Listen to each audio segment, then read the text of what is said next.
At this point, I'd like to invite Sister Akila to come and bring a short word on other exploits of Americans before we invite you to entertain us.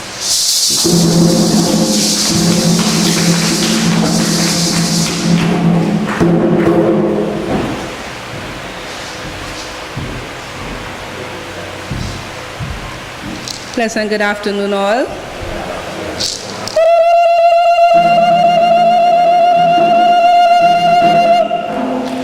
We were not born in Africa. Africa was born in I. So we all are Africans. Yeah? So the question sometimes asks, am I an African? I say yes. Being out in the US some weeks ago, that question came up as well, from people from the Cameroons, from Kenya, from Nigeria. Are they Africans? The answer was, we were not born in Africa. Africa was born in I. Yeah, so again, I said thanks. Thanks for this moment. Thank you, Pastor, for opening up the space for us. Thank you, Lisa, for being American soldier, true soldier, and thanks to all the Americans here. And again, we welcome our guests, we welcome our professor. We welcome Professor Fergus from Trinidad here, who is always there, willing to bring us on the radio station to talk more about the Americans. And again, our great professor, Anthony Browder, who is here to tell us a little more about, our history, Africa, the realness of Al-Kibulan. But most of all, I want to say thanks. Thanks for the keepers of traditions. Thanks for you and you who are proud to say, I am American, and to hold on to your history, because little again, we have nothing to pass on to our children. We cannot fail the next generation. We have to keep the history alive. So 2 years ago, we put up some history boards throughout the community. First company, second company, third company, fourth company, fifth company, and sixth company. And again, that is to remind all, not just Americans, but the others who are invading our spaces, who are encroaching on our land space. Let them know we are in charge. We're supposed to be in charge. When you say one American, whether it's Atwater, 16 acres, Elliott, 16 acres, Allen, 16 acres, Cooper, 16 acres, Saunders, 16 acres, Ayers, 16 acres. And where is that 16 acres? Where is it? Why is our children still, some of them still have to rent from the Indians or rent from somewhere and they can't get a house spot? So we have to stand up and defend this place, because soon the American space will be a heritage site. Will be a heritage site, and we'll have people coming in here to see how we live, how we eat, how we dress, how we walk, how we talk, how we keep the tradition alive. So again, I want to say thanks to all those who have been walking in the field, who have been preaching the word of American. Kerwin Calendar, for one. He joined us in Suriname, in Grenada, in America, in Carriacou. I took this work to Grenada, America, Carriacou, UK, St. Vincent with the Garifuna and the Kalinago people, and recently we were in the US, both Lisa and I. We are part of the Maroon Women Chambers of Corporation, and you'll hear the words maroon, the word maroon, and you'll say, where did that come from? Is it a color? I heard someone ask me that question already. No, maroons are people who free themselves, Africans who ran away from plantations, burned down plantations, free themselves and their families from the oppressive system. Yeah? And the marriage of Americans took place in the US, where our foreparents, our ancestors ran away from plantations, hid in the swamps, hid in the shoreline, hid in the forests. Yeah? Dog back, don't look back, don't stop. Just keep going, keep going. You hear gunshot, keep going, keep going. Baby cry, keep going, run for freedom. And this is what it was about. And again, I say thanks to our ancestors. We cannot fail them. And this day, as we gather here today, we have to continue learning more and more and more, and getting the information into the schools, getting the information in the churches, getting the information in the football field, Let the children be more aware of who they are and from whence they came. All right? So from this day, my people, we have to be proud. Proud of who we are. Proud of who we are. You see that table there? Food. Food is power. We never know Americans to be hungry. We never know Americans to be hungry in Trinidad. Americans always had food. There was always some storeroom somewhere. Pig and goat and chicken and ducks and Edos and Dashin and Tanya and Christophine and sorrel and pigeon peas. We always had food. Now you can rice and bene and corn. We came with these things. These are traditions that we have to hold on to so we can be self-sufficient. We have to respect the land and hold on to the land because land is wealth. Not a big concrete house with tile, not a big car on the road. That could fall apart. Land is wealth, so we could pass on to our children and our children's children, so we can be proud owning class, like how we saw ourselves years gone by. Our people were owning class people. We were not poor people in Trinidad. After slavery, after abolishment of slavery, we had land. We had lands. While the Indians got 7 acres, we had 16. Now they have 160 and we have maybe about how much? I don't know. You know? So we have to start looking back to go forward, like the word Sankofa, look back to go forward. Go back. Our history didn't start with slavery. Our American history didn't start with no on the plantation. Our history started as kings and queens, royal kings and queens from Africa, Sierra Leone, Ivory Coast, Congo, Nigeria, Ghana, you know, throughout Africa. And we came here, we were enslaved, you know, but again, we survived. We are strong people and we survive, and we have queen. We have queen, we have kings, and when your children walk, they walk royal and proud, like American history. When you see American people and you see American women, they always dress up. They can say, that is American, because they always dress up, all you know that, you know? And this is a tradition that we held on to, rich kings and queens and princes and princesses. So if our children walk around thinking like that and feeling like that, then they will live it. They will not walk with their head down and hopeless and, you know, wallow in self-pity. No, they will stand up proud and say, I am proud to be American. And with that, I want to say thanks for this little moment as we welcome Professor Fergus to say a few words and welcome our guests. Thank you, Professor. Hi, everyone. And I must say, mainly I will introduce the professor. I know you know your history. I have done some work on the history of the Americans.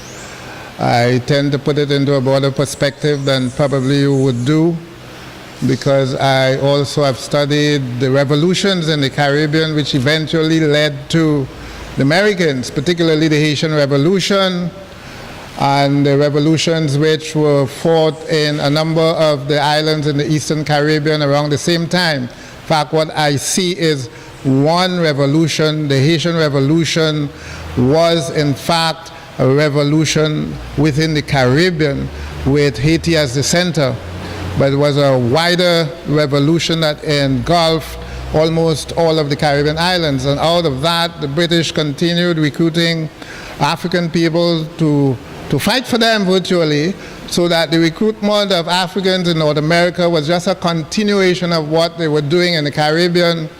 And they had recruited 12 regiments actually in the Caribbean. And in 1807, an event which goes down in our history almost unrecorded, they emancipated 10,000 of those soldiers, promised them land in Trinidad, but settled because of fear of the impact of such a large number in Trinidad. They transported most of them to Sierra Leone, actually. So you have the settlement between 1815 and 1825. They brought down not only the 6 companies, but they brought down the West India Regiment soldiers as well, and they settled them in the north, mainly close to the Sangre Grande area.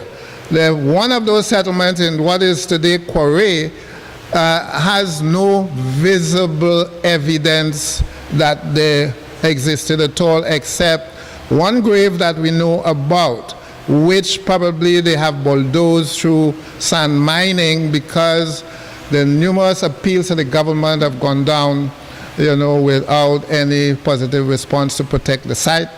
But then there's another group in North Manzanilla who are descendants of the West Indian regiments. And I would appeal to the leaders of the American community to link hands with that other community. You came down here as free settlers, but you were not alone. There is this other group in North Manzanilla who do not engage in the kind of activism that you engage in for the reclamation of their identity. And if you link hands, you're going to be stronger, not weaker.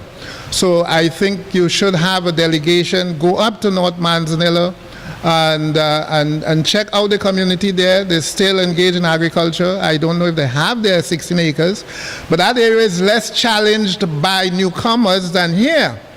Where as you drive along the roads, you see people who are not of African descent, and they're encroaching on your land. But in North Manzanilla, you do not have that kind of demographic buildup. And so I would not be surprised if they still control their 16 acres, because they too were given 16 acres. So that is my appeal for you this evening.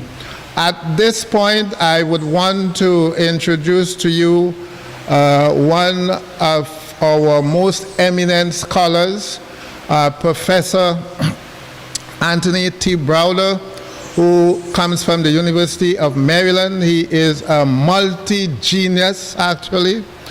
He is an archaeologist, a historian, cultural historian. He is an educated consultant, and he's engaged at present in archaeological excavations in Egypt, excavating the tombs of priests of the 25th dynasty.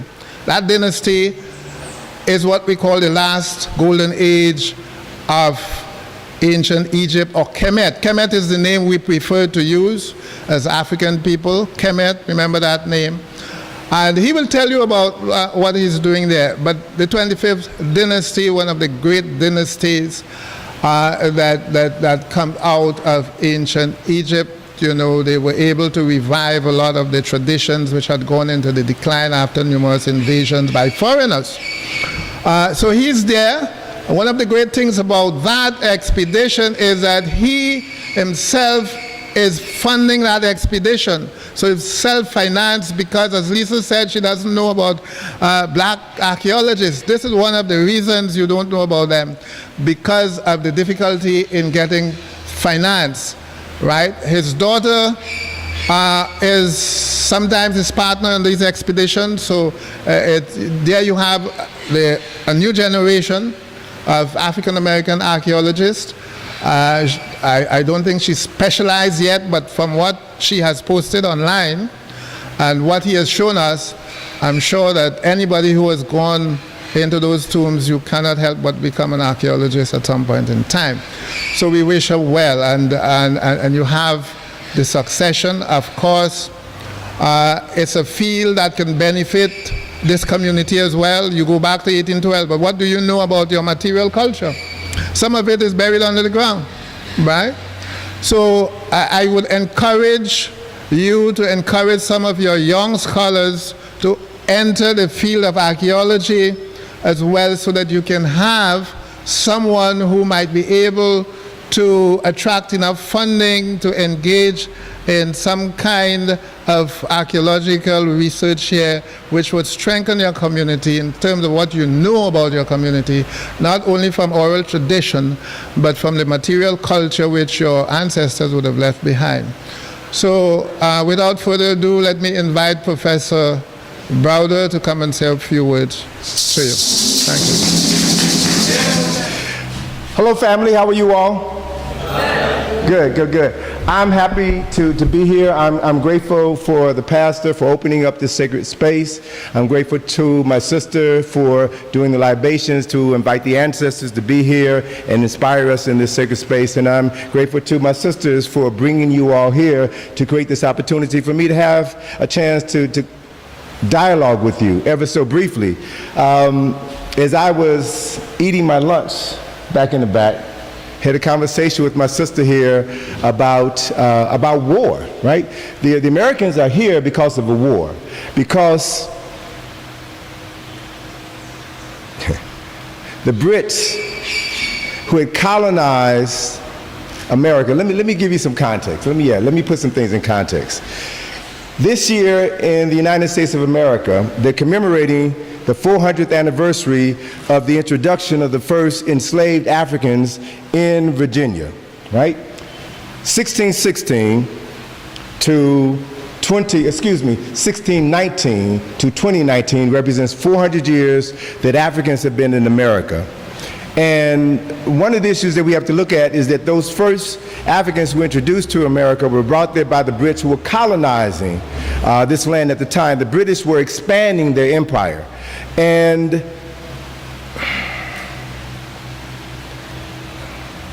let me say this. I mean, there's so many things I want to say, but I want to say it correctly, and I want you all to understand my spirit.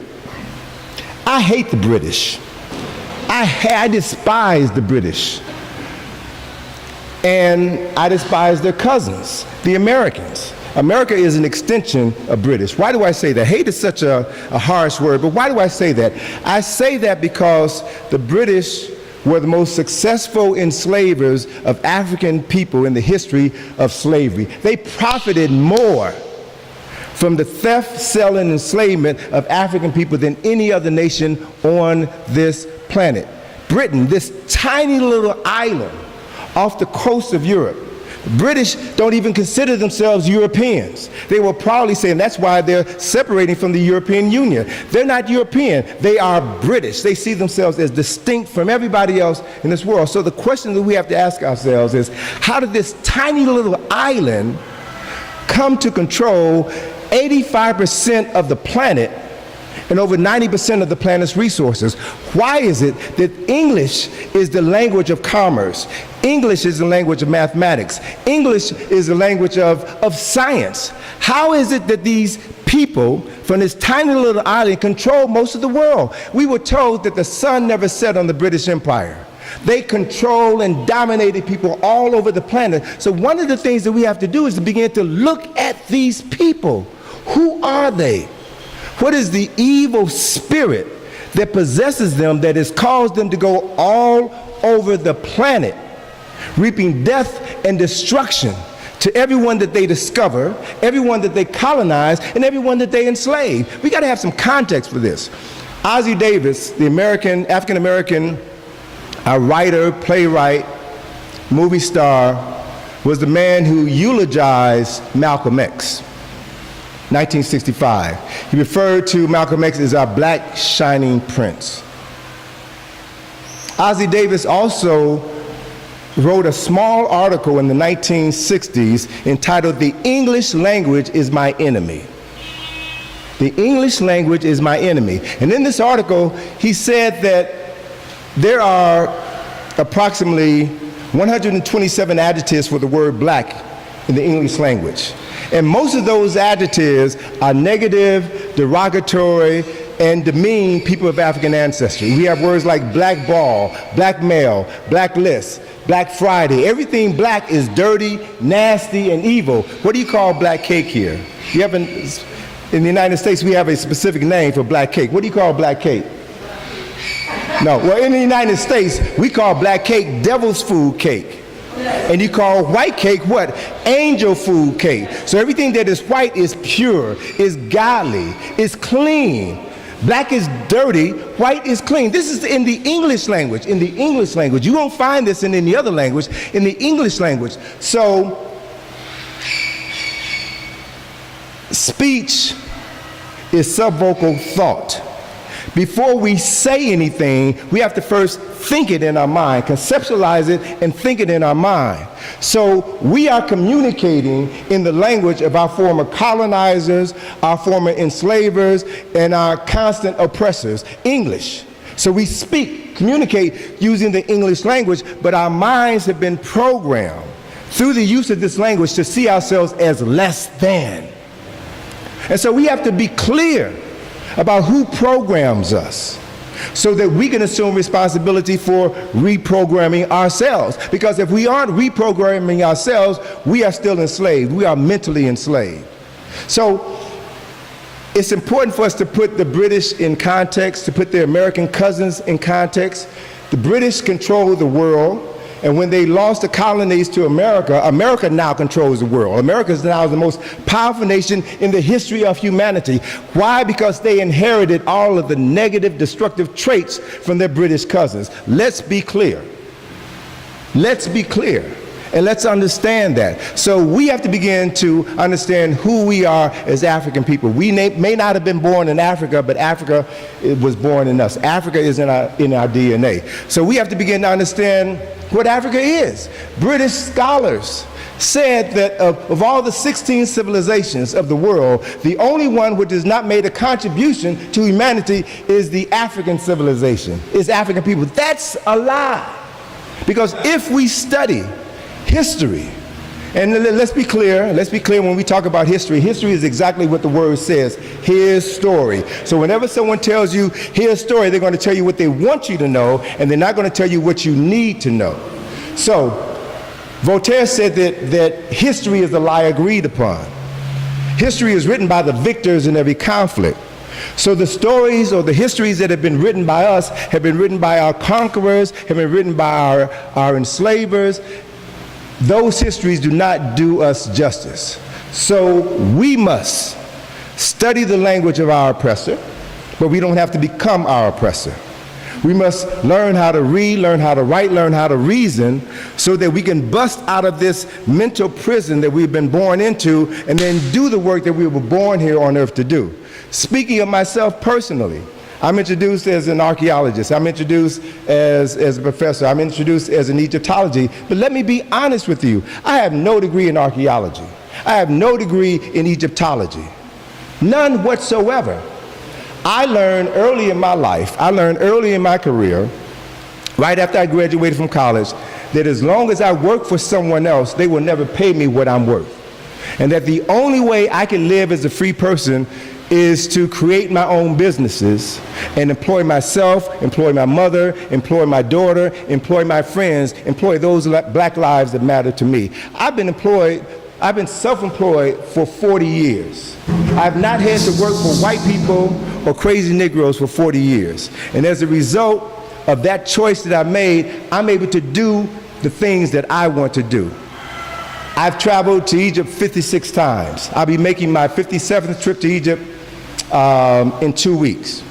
I've been involved in an archaeological excavation that I have been funding. I'm not asking anybody to give me money. I'm not begging anybody for anything, because I'm using my own resources to get what I need to do what I want to do.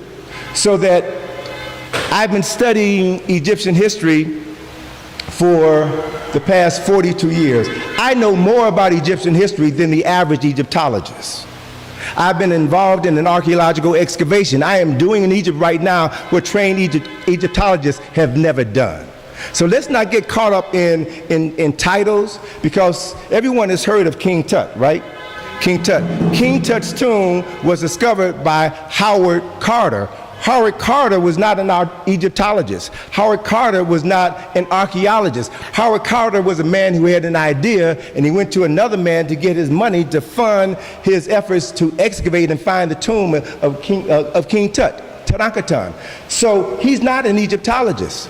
The father of archaeology is William Flanders Petrie. William Flanders Petrie was not an archaeologist. This was something that he wanted to do, to study the past. So he developed the techniques that have now become the cornerstone of archaeology. So let's not get caught up in names and titles, right? Let us understand who we are. Let us understand what it is that we want to do, and let us then develop the means to do those things to benefit not just ourselves, but our family, our friends, and those people who matter to us. That is how I've done everything that I've done within my career, right? And so I share this information with you because I want you to realize that in order to be really free, you have to understand that we are still living under conditions of war. As I was sharing with my sister Lisa back in the back, we were talking about the fact that the Americans who are here as a result of fighting in the War of 1812, where the British lost, and so the British decided that those Africans who were enslaved in America, who the British offered freedom to if they helped them defeat their American cousins, when the British lost, they said, all right, well, we will take you out of America and we will settle you someplace else, right? So what I want us to be clear is that not all wars involved physical confrontations. Some wars, most wars, are psychological. Many wars are emotional. Many wars are economic. Many wars involve education. So warfare is a multidisciplinary activity and is not always physical.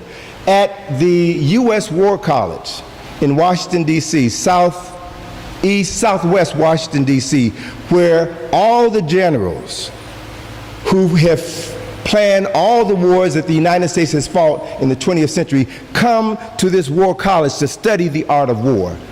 And the first thing that they would tell you in this war college is that the first battlefield that takes place in any war is in the mind. To convince people that somebody else is their enemy and that they must go travel around the world, travel across the ocean to kill other people's sons and daughters in the name of what? And they also said that the first casualty of war is the truth. So you have to lie to your soldiers and tell them that they are fighting for liberty or justice. They're fighting for rights. Oftentimes, as is the case with Africans living in America today, every African in America who has fought in every war in America, or every war in Europe, or every war in Vietnam, has fought for rights that they didn't even have at home. So these are issues that we have to address so that we can better prepare ourselves for the most important battlefield that we will ever live on, and that's the battle for our minds. Whoever controls what you think controls you. It was Dr. Carter G. Woodson who in 1933 wrote a book entitled The Miseducation of the Negro. Miseducation of the Negro. Carter G. Woodson was an African man whose parents had been enslaved in Virginia, probably not too far from where your ancestors lived. He didn't start high school until he was 19 years old. Graduated high school, went to the University of Chicago, a prestigious institution, and then from the University of Chicago, he went to Harvard. He was the second African American to receive a PhD from Harvard University. And then he traveled throughout Europe studying educational systems in Europe, and then came to Washington, D.C., his home, to study the educational system for Negroes in Washington, D.C., the capital of the wealthiest and most powerful nation in human history. And Dr. Carter G. Woodson saw, based on the evidence that he gathered, that Negroes in Washington, D.C. were being intentionally miseducated. And so he wrote a book describing the process of miseducation. And one of his most significant lines in that book is that when you control a person's thinking through the process of miseducation, you don't have to tell that person where to stand or where to go. You don't have to order that person to the back door of any society, because that person will go without being told. As a matter of fact, if a person has been properly miseducated, if there is no back door, they will create one for their special purposes. Their miseducation mandates it. Another important aspect of that book is where Dr. Woodson talked about the fact that every person has two educations, one that is given to him or her and the other that they give themselves. And that he said the latter is by far more significant because everything that is important to a person is that which they must seek out for themselves. That is what constitutes your real education. And if we think about this word education, education comes from the Latin educere, which means to bring out. So the real purpose of an education is to put children in an environment where a teacher, a professor, will bring out of them the natural genius that they were born with. Every one of us is born a genius. And so we must go to schools, we must live in communities where the parents, the aunties, the uncles, all of the people in the community know who you are. And they will create those spaces where the genius within you can manifest itself for the benefit of the community. It's not for individual benefit, it's for the community, because either we all move together as a collective or we all stay behind. That is the reality. That is the framework with which or through which we need to see ourselves. That is the mentality of the consciousness which we must indoctrinate into our children so that they can understand who they are and what they have the capacity to do. Two more things I want to talk about before I close. One is Africa. We've been taught, based on movies, based on books, that Africa is a land of savages. Africa is the land of cannibals, right? But I can tell you this. The greatest documentation of cannibalism can be found in the study of European history, can be found in Virginia. When the first Europeans came from England to Virginia, they came near the dead of winter. They did not know how to grow plants. They did not know how to build shelter. And so many of them died. And in their journals, they talked about their struggle to survive. In their journals, the leader of the first expedition talked about how those who survived by eating their dead. This is all documented history. The leader of this group, his wife died, and he kept his wife's death a secret, and throughout the entire winter, he ate pieces of her body in order to survive. So the greatest evidence of cannibalism can be found among Europeans and not Africans. Who are Africans? What is Africa? Africa is the second largest continent on this planet. Africa is the birthplace of humanity. Right? So when I talk to audiences about what I know, what I have studied, what I've either read in books or seen with my own eyes as a result of my travels to various parts of the world. So what I can tell you is this. Africans were the first human beings on the earth. The first man and first woman were born in Africa, and they lived in Africa over 300,000 years ago. We know based on the scientific evidence that the people now classified as Caucasians, the people that we now identify as Europeans, that those people have only walked on planet Earth for approximately 8,000 to 7,000 years. Which means that Africans, the original men and women, the original inhabitants of this planet, have walked on this planet at least 292,000 years before the first white man was born. Now, white people will never tell you that. Why? Because it's not to their advantage to tell you the truth about who you are. But the truth is there. You have to cultivate an interest in the truth, and you have to be able to develop the ability to distinguish a truth from a lie, a truth teller from a liar. And once you begin to do that, you can begin to carve out a path for yourself that will lead to success. You have to do that because your oppressor will never, ever teach you to do that. It is not in their best interest to do so. So one more thing I want to share with you. Brother, what's your name? Shedrin. All right, so before I came over, Shedrin came over and he asked me to autograph a copy of my third book, Survival Strategy. It was a book that I wrote. I've written 6 books, co-authored 6 books, and all of my books are being used in classrooms throughout the United States, in the Caribbean, in Europe, in Africa, and in Asia, right? So I write, I study, I research, I publish my own material. So no one edits what I have to say. And it is through the writing and the publication of my works that I've been able to buy a house for my mother, buy a house for myself. It is through the creation of my own work that I've been able to finance all of the work that I've done. And Professor mentioned that I worked at University of Maryland. I actually taught at University of Maryland, Baltimore County. And I only did that for 3 years. And I only did that to experiment with the students there, so that I can understand the mentality of the students, so that I can develop educational materials to teach them what they were incapable of learning in the classroom. And one of the reasons why I only worked at the university for 3 years is because I can make more money in one weekend than I can make at the university during an entire semester. All right? So it's about economics, and it's about managing my time so that I can create the money to do what I want to do and not work for somebody else. This is what drives me. This is what motivates me.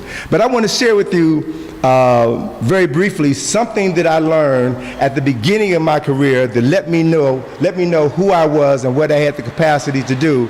And I want to do that by sharing with you a brief demonstration that illustrates the genius that all of you all possess. So in order to do that and do that effectively, children, I'm going to invite you to come up, and I'm going to use you in this demonstration. And I also need, why are you shaking your head? Come on up here for a second. What's your daughter's name? Ayota. Can you come up here for a second? She just graduated. Come on up. She just graduated. And her mom brought her here because her mom wanted her to experience this. She would rather be someplace else, and I get it. I understand. Young people want to do other things. And maybe in 2 years, 3 years, she'll understand and she'll appreciate this. So I would like to invite you to participate. Happy graduation, my sister. Come on, happy graduation. So, I'm going to do a real simple demonstration to illustrate the genius that's in every one of you. And we're going to do this demonstration by real simple. I'm going to invite you to sit down in this chair. Have a seat. And it's in the book, so you know what I'm getting ready to do, right? It's in the book. You read the book. So let me take your hat off. All right. No. Follow me. Just follow me. So I need 2 more people. I need a young man and a young woman. So let me get this brother over here. You, come on up here. Yes. And this young lady here in the blue. Blue is my favorite color, so I want you to come up. And I'm going to do a simple demonstration using science to illustrate to you the genius that all of us possess, the abilities that all of us possess. So you all come up here for a second.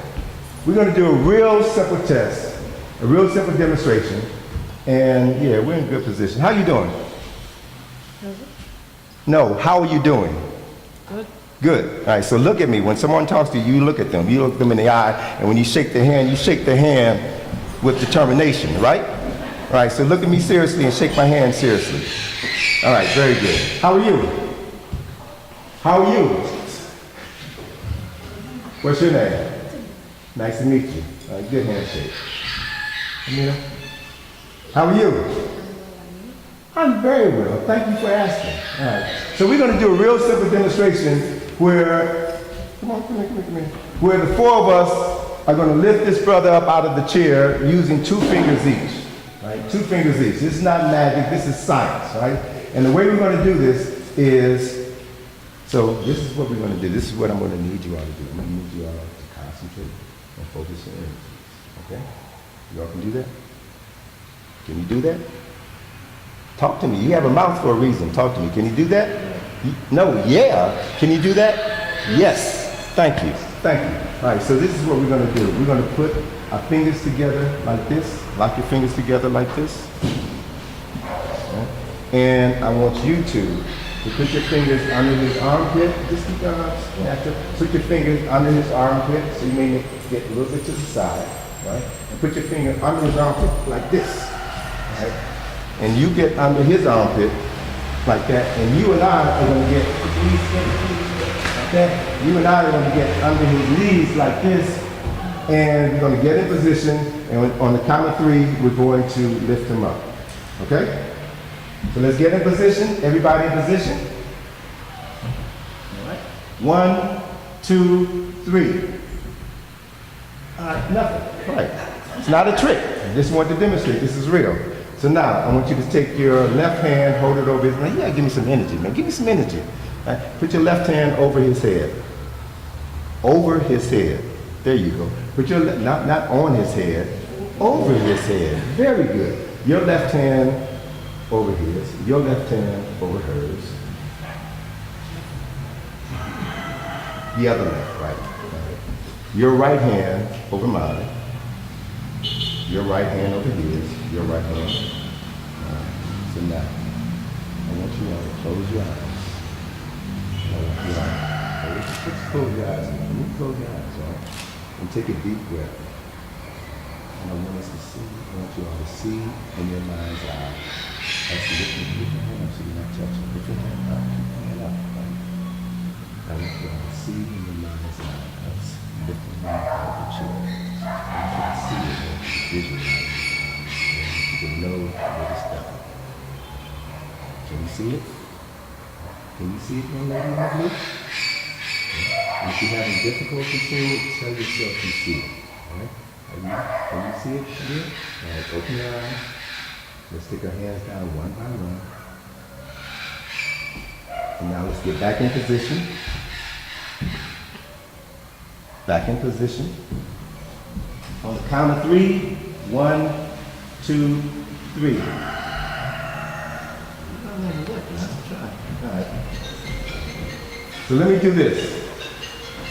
Let me substitute these two young folk in the back for this young lady in the middle right there and this brother here. You all come on up. Come on up. I just want to, you be comfortable. Come on up. Come on. We don't have a lot of time now. No. You stay. You stay. You just graduated. You got to move around a bit. Come on up here, brother. You got to get the right energy mixture together in order to do it.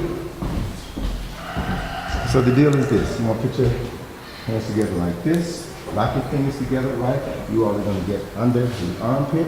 Yes. And just lift. So first, take your left hand, hold it over, your left hand over his head. Your left hand, your left hand. Your right hand over mine. Your right hand. All right. Now, do your hands down a bit. Close your eyes. Take a deep breath. And visualize us lifting this brother up out of the chair. See yourself doing it. And know that it's done. Know that you have the capacity to do it. And see it done in your mind. Okay. Open your eyes. Look at it. Come back home. All right, let's get back in position. On his armpit, on the count of 3. 1, 2, 3.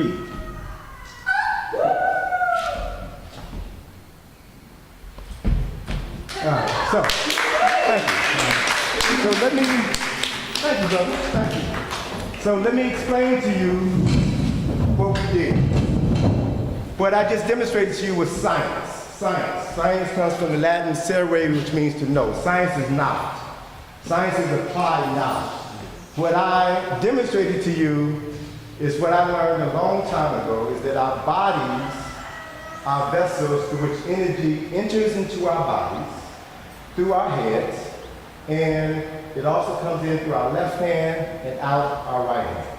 So we are vessels through which energy flows. Energy is flowing all around us.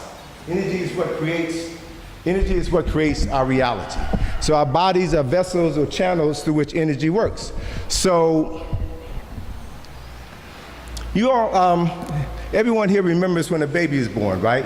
When a baby is born, a baby has a little soft spot in the center of his head, right? That's where the energy comes into their body. And then it slowly closes over time and seals that energy in your body. The energy moves through your left hand and through your right hand. And everything that you eat either builds up that energy or depletes that energy. Everything that you drink either builds up that energy or depletes the energy. So it's about maintaining the power source within your body, right? So when we first attempted to lift the brother up out of the chair, we were unable to do it. So I had my colleagues here put their hands over his head. And sis, what did I ask you all to do? I can't hear you. All right, say that, repeat that again. Close our eyes and visualize ourselves with All right, so the key there is visualizing, seeing in your mind's eye what you want to accomplish. Seeing in yourself the thing that you want to do. And by giving yourself that directive, your body responds to your thoughts. The nature of your body is to respond to your thinking, your thoughts. So whoever controls your thoughts controls your body. They control you. So by us synchronizing our energies together and focusing on a specific task, and that is the four of us lifting him up out of the chair, then what we did was to marshal the energy within ourselves to accomplish that task, to do what some people think is impossible. This is science. Whatever you think about, you manifest. Whatever you focus on becomes your reality. So if you think that you are descendants from slaves, as opposed to kings and queens and doctors and attorneys and educators and dentists and engineers and architects, if you think you're a slave instead of all of these, then your body won't help you manifest the genius inside of you, and you will live down to these negative perceptions of yourself that your former enslavers have ingrained in your consciousness. See yourself for who you are. See yourself for the descendants as the descendants of the mothers and fathers of humanity, culture, and civilization. And when you see that, when you embrace that, when you act on that, there is nothing in the world that you cannot do. Our former oppressors and current colonizers know that. And they do everything within their power to separate you from the truth and to keep you living in fear. Keep you living in fear. And as long as you are afraid, you cut off your power source.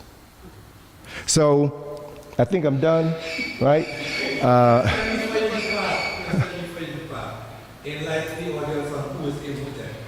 Who is Imhotep? All right, so in the history of humanity, Imhotep was prime minister to the king Zoser. Zoser was the king of the 3rd dynasty in ancient Kemet, ancient Egypt. And Imhotep was his prime minister. He was a philosopher. He was a poet. He's also recorded in history as the world's first physician. He was the architect and engineer who designed the step pyramid at Saqqara.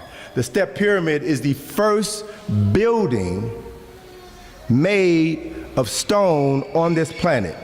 It is a 19-story skyscraper that is still standing in Africa today, in the city of Saqqara. It is a testimonial to the genius that we all have. So Imhotep is regarded as the world's first multidisciplinarian, the world's first genius. Imhotep is an African. There was a book that was published several years ago entitled Imhotep the African. So one of the things that we as African people must do in a world dominated by Europeans, by British and America, is to know ourselves. And one of the best ways that we can know ourselves is to study those works by people who look like you.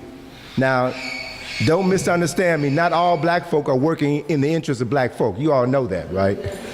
Every race of people has their traitors. But for those people that you can trust, who have demonstrated a love for their people, a love for their community, as we see by the professor here and the sister here and the minister here, for those people in your community whose hearts and souls you know, listen to them, learn from them, so that they can teach you how to navigate this world and cultivate the genius that every single one of us was born with. And as we begin to embrace that awareness, we change the way we see ourselves, we change the way others see us, and we change the world in which we live. This is where we're moving. And our oppressors know that this is happening right now, and there is nothing that they can do to stop it. There is nothing that they can do to stop it. Africans all over the world are starting to wake up. Africans are reading and studying and bringing knowledge to their communities. They're using technology. They're using cell phones. They're using other devices to spread the word. You all have a story here that needs to get out to the world.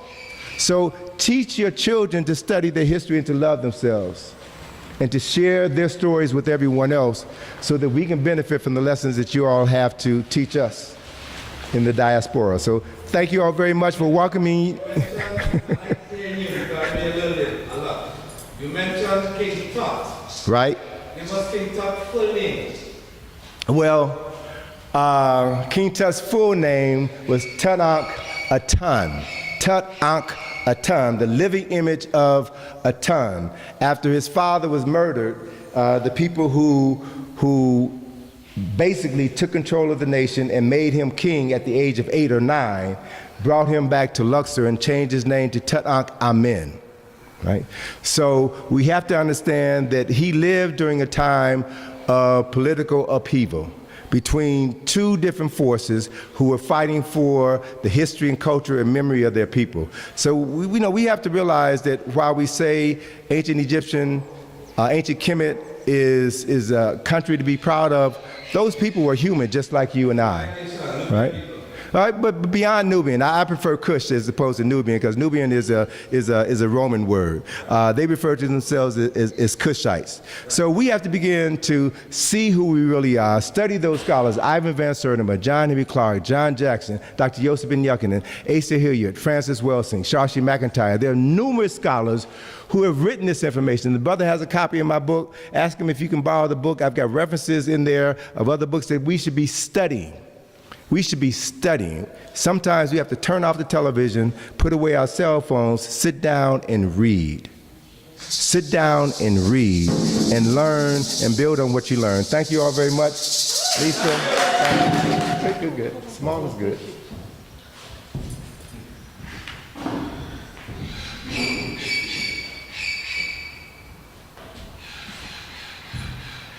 Dr. Browder. Yes, ma'am. On behalf of the American community, myself, and our Queen Lisa Atwater, and all our beautiful ladies here and gentlemen, I want to present this package to you. First, this is a documentary, The Forgotten Freedom Fighters. And you will see in this documentary faces here, the space here, and places that you just visited. Very good. So this is the documentary on the Americans. Very good. Secondly, I have this book here, The Americans, Forgotten Freedom Fighters. Yes. And again, written by one of our American sisters, Tina Dunkley. And you will see some of the faces in this book that you are seeing here. Excellent. So I present this book to you as well. Thank you. And thirdly, this is all about the Maroons. This is a package, part of the package that we took to the UN, seeking indigenous people status for all Maroons of the diaspora, including Americans. And both Lisa and I were at the UN, at UN House, standing up and fighting on behalf of our American people. Excellent. And I Thank present you. this to you. Thank you very much. Thank you, I sir. received this. And can I do or say one thing? Teacher and me kind of insisted I do this. Remember I said the English language is my enemy, is our enemy, and I want to demonstrate that. When she came up here, she referenced ladies and gentlemen, right? Can anybody tell me what a gentleman is?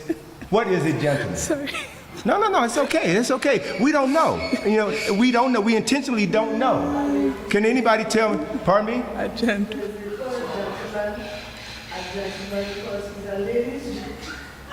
Gentle. No. So let me tell you what a gentleman is. What the British definition of gentleman. According to British tradition, a gentleman is a man who beats his wife gently with an open hand as opposed to a closed hand. That is a gentleman. So I see brothers and sisters in this room. Brothers and sisters, I don't see any gentlemen. I see no gentlemen. So we have to understand the language of our enslavers and our oppressors because we use their language to enslave ourselves without even knowing it. Okay? Thank you. You're welcome. Thank you. You're welcome. Thank you. All right, come on up here, Lisa. Hey, Lisa. I'm not going to say ladies and gentlemen. What are you going to say? Brothers and sisters. There you go. There you go. Brother man, brother man, There you brother go. man. On behalf of the American community and my family, my physical family, spiritual family, family in wars that we fight, big and small, Yes. different dimensions of war and what have you, I present you with this token of our appreciation. And I know it says made in Africa, and we know that Africa was made in us also. Absolutely. Thank you so very much for taking the time out to be here. We are indeed pleased to have you, to have Dr. Ferguson, what have you, and I hope that you, when you look at this, you remember this unique part of Trinidad with a unique set of people who were Yes. just very grateful that you came and you enlightened us, and we're grateful for the light, because we know that when you have a candle can light a million lights. So we thank you so very much from the bottom of our hearts. George is telling me, so stand that over here so yeah, we wait for the mic. we come. Okay. Bottom of our hearts. And I hope that in the English language, bottom of our heart is a good thing. And obviously, and we appreciate you. We appreciate all your work. I remember that on Sunday you said something is happening in 2023. Yes. You invited people to come along. Yes. Okay. Some of us will be there. Okay. Very good. Very Thank you good. very much. You're welcome. Thank you. So let's declare on this day, I am proud to be American.